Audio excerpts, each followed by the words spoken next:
দর্শক আরো জানাতে আমাদের সাথে যুক্ত হচ্ছেন শামীমা সুলতানা। শামীমা, পঞ্চম দিনের মতো তাদের অবস্থান কর্মসূচি, কি অবস্থা?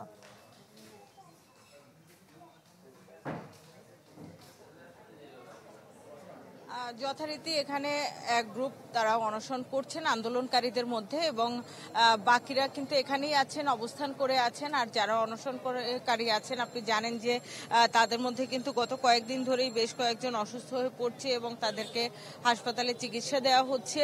আর অন্য যারা তুলনামূলক একটু সুস্থ আছেন তারা কিন্তু এখানে আছেন, এবং এখানেও প্রতিনিয়তই আসলে একজন দুইজন করে হাসপাতালে যাচ্ছেন যারা এই আমরণ অনশনে গেছেন। আর একটি বিষয় যে তাদের যে ডাকে অবরোধ চলছে, সেই অবরোধের কারণে কিন্তু মোটামুটি এই অংশে, অর্থাৎ আপনি জানেন যে গুলশান যে লিংক রোডটি মহাখালী থেকে গুলশান পর্যন্ত, সেই লিংক রোডে মোটামুটি যাতায়াত বন্ধ বলা যায়। অল্প কিছু থেমে থেমে মাঝে মধ্যে রিক্সা, সাইকেল বা বাইক এরকম কিছু যানবাহন চলছে, তবে গাড়ি খুব একটা চলছে না।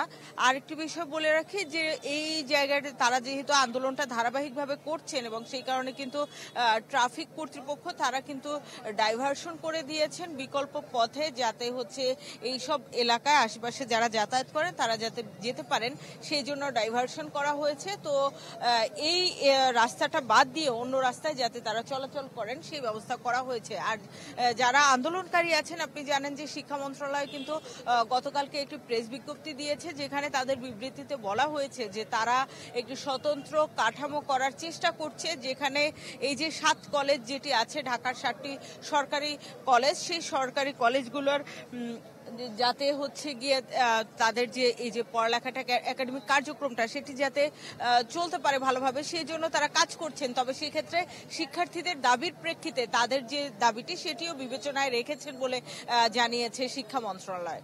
কাকুলি।